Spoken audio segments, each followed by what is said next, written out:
My girlfriend's just a friend turned out to be her fiancé. I decided to attend their wedding. It's funny how your entire world can shatter in an instant.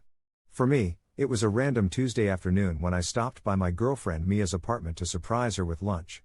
We'd been together for 18 months, and things were getting serious, at least I thought they were. I had the key she'd given me 3 months prior, so I let myself in, planning to set up a nice meal before she got home from what I thought was a doctor's appointment. Instead, I walked in on her sitting at her kitchen table with a guy I'd never seen before, surrounded by wedding magazines. Not just any wedding magazines. They were open to reception venues, with notes, price quotes, and little sticky tabs marking pages. Before either of them noticed me, I heard her say, "I think the Westlake Gardens would be perfect for us in October." When they finally saw me standing there holding a takeout bag, the look on Mia's face wasn't even guilt, it was annoyance. Like I was interrupting something important. The guy looked confused, and Mia just sighed before saying, "James, this is my friend Alex." "Alex, this is James. My fiancé." Her fiancé. Not her friend. Not someone she'd just started seeing. Her fiancé. As in, the person she was actively planning to marry. I've spent the last few weeks trying to make sense of everything that's happened since that moment, and now I'm ready to share my story. When Mia introduced me as her friend, I felt like I was having an out-of-body experience. For 18 months, I'd been taking her on dates, meeting her family, spending holidays together, and planning a future, while she apparently had been engaged to someone else the entire time. "Friend?" I managed to say, my voice sounding distant even to my own ears. "Mia, we've been dating for over a year and a half." James' confusion quickly transformed into something harder. He stood up, and I noticed he was significantly taller than me. "What is he talking about, Mia?" Mia's response is something I'll never forget. She laughed. Not nervously, not apologetically, she actually laughed like I'd said something ridiculous. "Alex, come on. We hang out sometimes, but I never said we were exclusive or anything. You've obviously misunderstood our friendship." Misunderstood. As if the countless times she'd told me she loved me, the weekends at her parents' lake house, or the fact that half my clothes were in her dresser were all products of my imagination. "Your friend has a key to your apartment?" James asked, his voice dangerously quiet. "He feeds my cat when I'm away," Mia said quickly. "It doesn't mean anything." I stood there, the takeout bag still in my hand, as my entire reality collapsed. All those nights she was working late or visiting her sister, was she with him? Had our entire relationship been a lie? The worst part was how easily she dismissed it, like what we had meant absolutely nothing. "I have texts," I said, pulling out my phone with shaking hands. "Pictures. Your family." "Stop it," Mia snapped, finally dropping the casual act. "You're embarrassing yourself. James and I have been engaged for 2 years. Whatever you thought was happening between us was all in your head." 2 years. Which meant she'd been engaged to him before she even met me. James wasn't looking at me anymore. His eyes were fixed on Mia, and I recognized the expression on his face, the same devastation I was feeling. At least he wasn't alone in being blindsided. "I think you should leave," Mia said to me, standing up and walking to the door. I looked at James, who was now scrolling through his phone with a clenched jaw. I wanted to say something to him, man to man, that I had no idea, that I wasn't the enemy here. But what was the point? So I just set the takeout bag on the counter and walked out. When I got to my car, I sat there for almost an hour, unable to drive, scrolling through 18 months of photos, texts, and memories, trying to understand how someone could fabricate so much intimacy. How many lies had she told? How had I missed the signs? The story should have ended there. Heartbreak, betrayal, the painful process of moving on, the usual aftermath of discovering your relationship was a lie. But that's not what happened. 3 days after the confrontation, while I was still in a daze of shock and grief, I received a text message from an unknown number. "This is James. We need to talk." I almost didn't respond. What was there to say? But curiosity got the better of me, and I agreed to meet him at a bar across town. When I arrived, James was already there, nursing a whiskey. Up close, without the shock of the moment, I could see he was probably in his mid-30s, about 5 years older than me. He had the confident air of someone successful, good watch, expensive haircut, that kind of thing. "Thanks for coming," he said as I sat down. "I thought you might tell me to go to hell." "I considered it," I admitted. "But I figured you're probably as confused as I am." The bartender came over, and I ordered a beer. Neither of us spoke until the drink arrived. "How much do you know?" James finally asked. I took a sip of my beer. I know I met Mia 18 months ago at a friend's birthday party. I know we started dating immediately after. I know she told me she was single. I know she introduced me to her parents as her boyfriend at Christmas. And I know that 3 months ago, she gave me a key to her apartment and told me she loved me. I paused. Your turn. James nodded slowly. I met Mia 3 years ago through work. We got engaged 2 years ago. I travel a lot for business. I'm in pharmaceutical sales, territories across 3 states. When I'm gone, it's often for a week or 2 at a time. He twisted his glass. She always had excuses for why she couldn't visit me on the road or why our wedding planning was moving so slowly. I thought she was just busy with her job. Did you ever suspect anything? No, he said firmly. Not once. We have had what I thought was a solid relationship. We've been living separately because we're saving for a house. The plan was to buy a place right after the wedding. When is the wedding? I couldn't help asking. October 15th, he replied. At Westlake Gardens. Of course. The venue she'd been discussing when I walked in. So what happens now? I asked. James drained his whiskey and signaled for another. That's actually why I wanted to meet you. I have a proposition.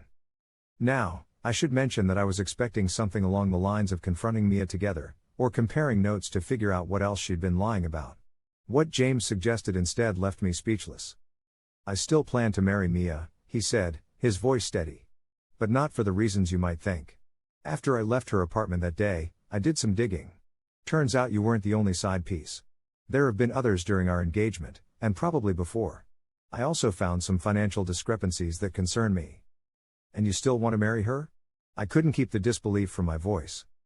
I want to marry her, have the most extravagant wedding her family can afford, and then, at the reception, present evidence of everything she's done in front of everyone she knows. His eyes were cold. And I want your help. I stared at him. That's elaborate. She deserves elaborate, James said. She's been living a double life for years, Alex. Maybe longer than either of us knows. She's hurt people, not just us. And from what I've discovered about her finances, I'm pretty sure she's been using my money to fund her adventures with you and who knows who else.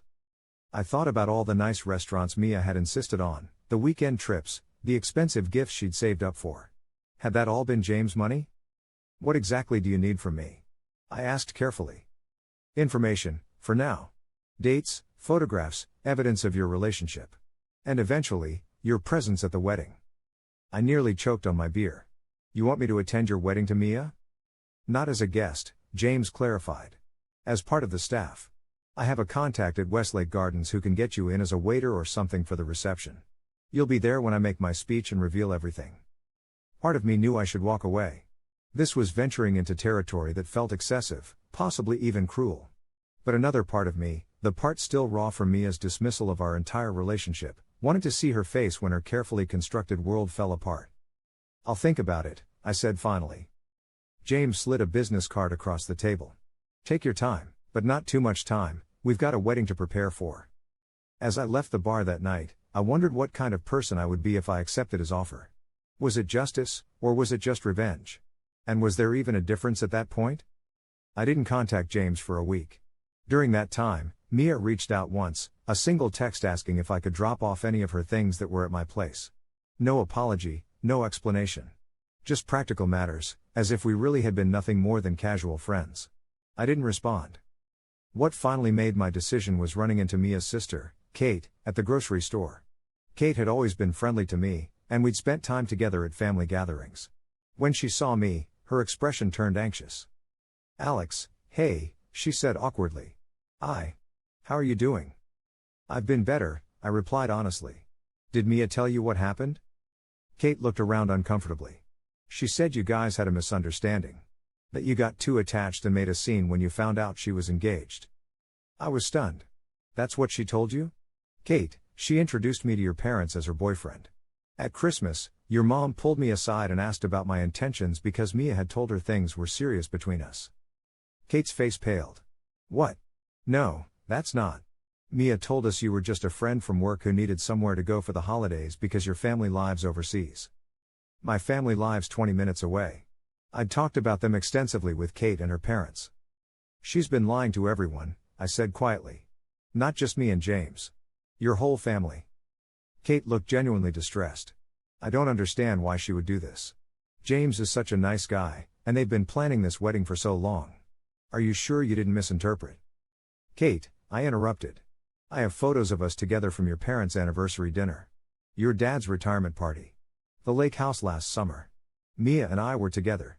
Really together. I pulled out my phone and showed her a picture from the lake house, Mia and me on the dock, her kissing my cheek, sunset behind us. Kate's parents were visible in the background. Kate stared at the photo, then looked up at me with tears in her eyes. My God. I don't know what to say. It's not your fault, I assured her. Mia fooled everyone. As we parted ways, Kate hugged me tightly. I'm so sorry, Alex. Truly. That night, I called James and told him I was in. Not just for revenge, but because people deserve to know the truth about who Mia really was. Over the next few months, James and I met regularly, building what he called the case against Mia. We compared timelines, gathered evidence, and discovered the extent of her deceptions. It turned out I wasn't just a side piece, I was one of at least 3 men she'd been seeing during her engagement to James. One guy, Trevor, had dated her for nearly a year before me. Another, Eli, had overlapped with me for several months. Why would she do this? I asked James during one of our meetings. What's the point of having all these relationships? James had developed theories. From what I can tell, she uses different men for different purposes. I was the stable future, good job, willing to support her financially. You were the fun, creative type she could go to concerts and art shows with. Trevor was the outdoorsy guy for hiking and camping trips.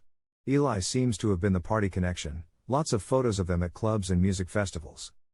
But why not just date different people? Why lie to everyone? Control, James said simply. She gets to have everything she wants without compromise. She never has to choose or sacrifice anything. As unsettling as it was to reduce my relationship to a collection of activities Mia wanted a companion for, it made a certain kind of sense.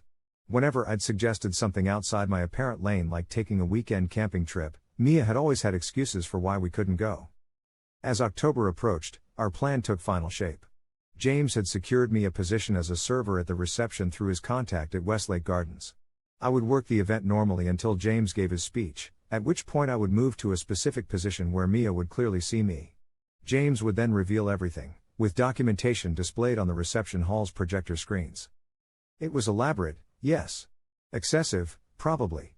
But after discovering how methodically Mia had manipulated not just us, but her own family and friends, it felt like the only response that matched the scale of her deception. The wedding was set for October 15th, a Saturday. The week leading up to it, I experienced a range of emotions, doubt, anxiety, even moments of wanting to back out. Was this really who I wanted to be? Someone who participates in a public humiliation, even of someone who had hurt me deeply? I called James the night before to voice my concerns. I get it, he said after listening patiently.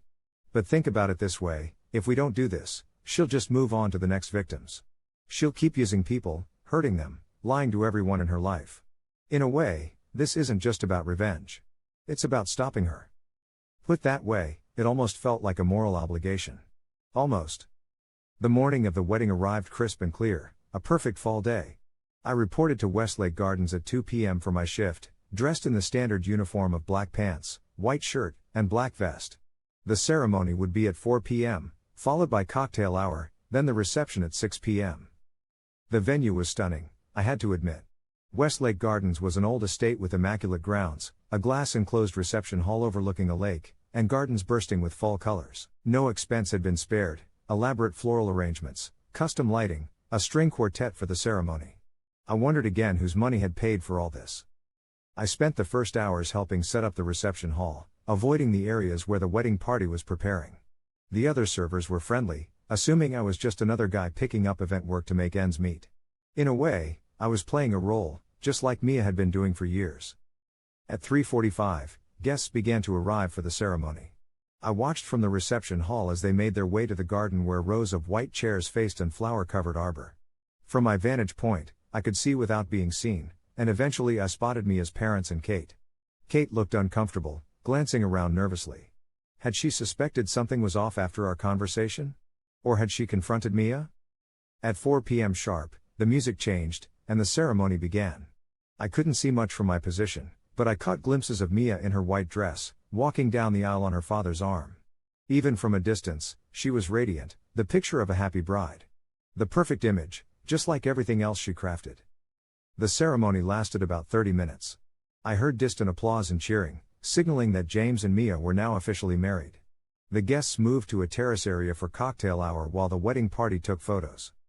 I busied myself with final preparations for the reception, my heart pounding with each passing minute. By 6 p.m., guests began filing into the reception hall, finding their assigned tables. I circulated with trays of champagne, keeping my head down, though I doubted Mia would notice me in the server's uniform anyway. The wedding party made their entrance at 6:30, to enthusiastic applause. James and Mia took their seats at the head table, surrounded by bridesmaids and groomsmen. Dinner service began, and I moved through my assigned tables, serving food and wine, all while avoiding the head table area. After dinner came the traditional first dance, father-daughter dance, and cake cutting, all the normal wedding moments unfolding as if this were actually a celebration of love and commitment rather than the elaborate setup it really was. Finally, at around 9 p.m., the DJ announced it was time for speeches. Mia's father went first, emotional as he welcomed James to the family. Then the best man, with the usual mix of jokes and sincere good wishes. When it was James' turn, he caught my eye across the room and gave a subtle nod. This was it.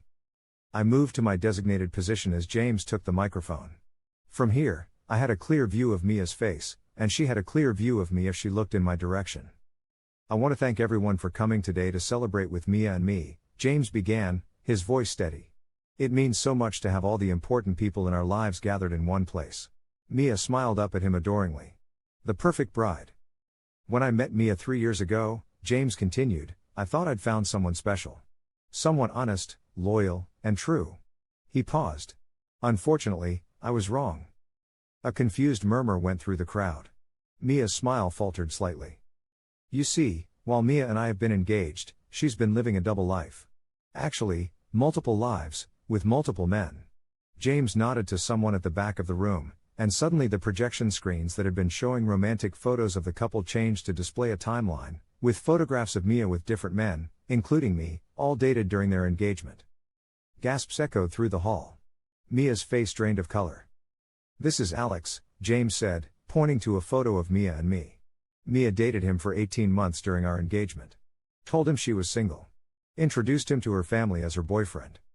All eyes turned to follow James' gesture, toward me. Mia's head whipped around, and when she saw me standing there in the server's uniform, her eyes widened in shock and horror. This is Trevor, James continued, as the screen changed. He and Mia were together for nearly a year. And this is Eli, who overlapped with Alex for several months. The room had gone completely silent except for James' voice. But it's not just the infidelity, James said.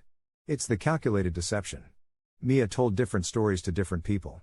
She introduced Alex to her family as her boyfriend while telling them I was just a work friend. She told me Alex was just her cat sitter. She's been lying to everyone in this room. The screens changed again, now showing bank statements and credit card bills. She's also been using my money I was saving for our future, to fund these other relationships. Trips, gifts, dinners, all paid for from our joint account that I've been depositing into for 2 years. Mia finally found her voice. James, stop this right now, she hissed, standing up. You're embarrassing yourself. No, Mia. You've embarrassed yourself. And today, you face the consequences. James set down the microphone and walked away from the head table, toward the exit. As he passed me, he murmured, your turn if you want it. I hesitated only briefly before picking up the microphone he'd left on a nearby table. My name is Alex, I said, my voice shaking slightly. Everything James said is true. Mia and I were together for 18 months. She told me she loved me. She gave me a key to her apartment. I spent holidays with her family. I looked directly at Mia's parents. Mr. and Mrs. Chen, I wasn't just a friend from work who needed somewhere to go for Christmas. Mia told me she was bringing me home to meet her family because we were getting serious. Mia's mother had her hand over her mouth, tears streaming down her face. Her father looked stunned, his arm around his wife. I turned to Mia, who was now standing frozen at the head table, her beautiful wedding dress a stark contrast to the ugly truth being revealed. I don't know why you did this, Mia. I don't know what you get out of hurting so many people. But I hope someday you understand the damage you've caused. I set down the microphone and followed James' path toward the exit. Behind me, chaos erupted, raised voices, crying, The clatter of chairs as people stood up. I didn't look back. Outside, in the cool October air, James was waiting by his car. "That went exactly as planned," he said, his voice emotionless. "Do you feel better?" I asked. He considered the question. "No," he admitted. "But I feel like justice was served. She can't hide anymore." We stood in silence for a moment, two men connected only by the woman who had betrayed us both. "What now?" I asked. "Now I file for annulment first thing Monday morning," James said. "And then I move on with my life." "Just like that?" "Not just like that. This has been hell. But staying stuck in it would be worse." He extended his hand. "Thank you for your help, Alex. I hope you find some peace after all this." I shook his hand. "You too." As James drove away, I remained in the parking lot, listening to the distant sounds of the wedding reception falling apart. The revenge had been executed perfectly, public, devastating, irrefutable. Mia had been exposed for who she truly was. Yet I felt hollow. What had this accomplished, really? It wouldn't undo the 18 months I'd spent loving someone who didn't exist. It wouldn't erase the humiliation of discovering it had all been a lie. I drove home that night wondering if I'd made the right choice. Had I become a worse person by participating in James' plan? Or had I simply been part of a necessary reckoning? 3 days after the wedding disaster, I received an unexpected visitor. Kate, Mia's sister, showed up at my apartment unannounced. "Can I come in?" she asked when I opened the door. I hesitated, then stepped aside to let her enter. "If you're here to yell at me," I began. "I'm not," Kate interrupted. "I actually came to thank you." That was the last thing I'd expected to hear. Kate sat on my couch, looking exhausted. "What you and James did was harsh, public, and probably excessive," she said frankly. "But it forced everything into the open. And the truth is, my sister has been lying to all of us for years." She explained that after the wedding implosion, their family had begun comparing notes. Patterns emerged that went back to Mia's teenage years: elaborate lies, manipulation, using people for different purposes. "My parents are devastated," Kate said. "Not just because of what she did to you and James, but because they're realizing they never really knew their own daughter. Or maybe they did, and they just didn't want to see it." "I'm sorry," I said, and meant it. "I never wanted to hurt your family." Kate nodded. "I know. But here's the thing, Mia needs help. Real psychological help. And she never would have gotten it if this hadn't all come crashing down." "Is she getting help now?" "She's been checked into a facility," Kate said. "The doctors think she might have some kind of personality disorder. It doesn't excuse what she did, but it might explain some of it." Before she left, Kate hugged me. "I'm sorry for what my sister put you through. I hope someday you can heal from this." After Kate's visit, I found myself reflecting on everything that had happened. The betrayal, the revenge, the aftermath. None of it had gone how I expected when I first walked into Mia's apartment that Tuesday afternoon and saw the wedding magazines.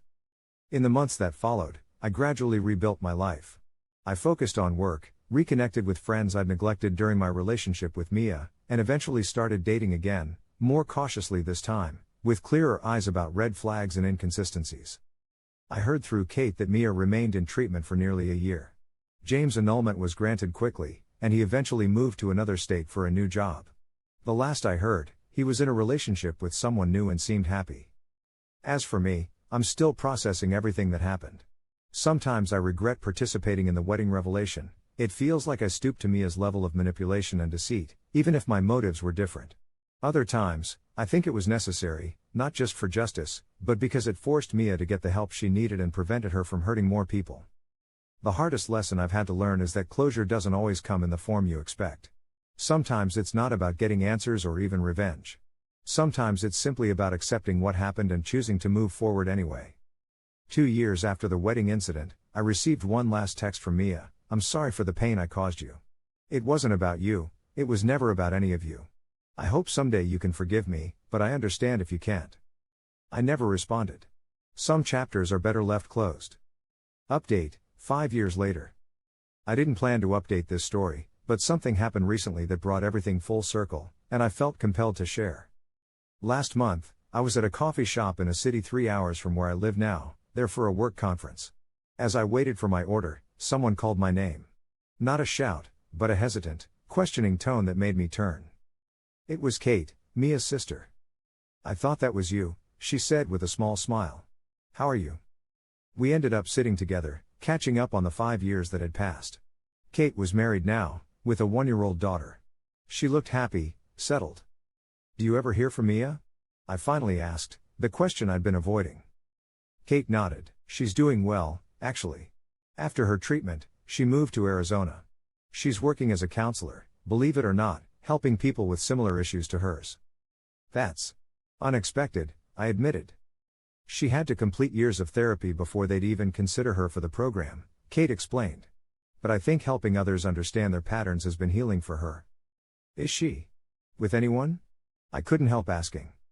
"No," Kate said. "She's chosen to stay single while she continues her recovery. She says she needs to fully understand herself before she can be in a healthy relationship with anyone else."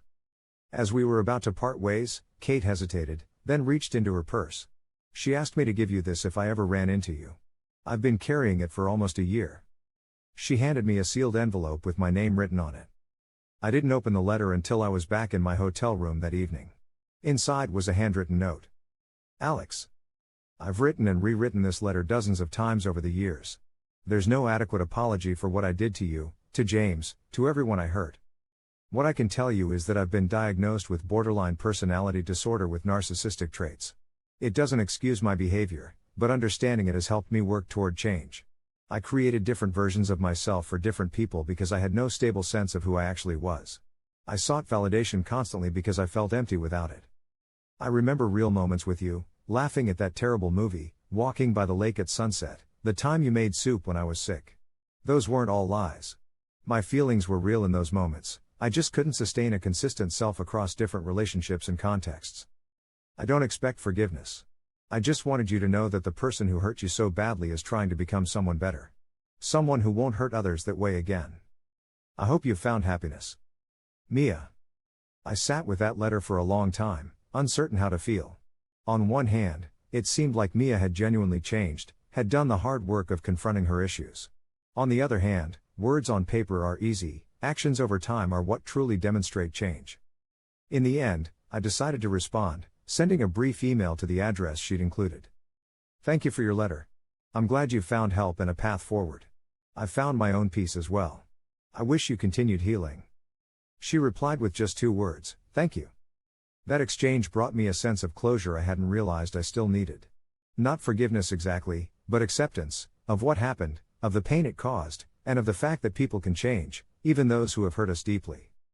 James and I have stayed in loose contact over the years. He's married now, with a new life in Colorado. When I told him about the encounter with Kate and Mia's letter, his response surprised me. "I've thought about that wedding day a lot," he wrote. "Part of me still thinks she deserved exactly what she got. But another part wishes I'd found a less destructive way to end things. That day changed her, but it changed me too, and not entirely for the better. I'm still working on letting go of the anger." I understood what he meant.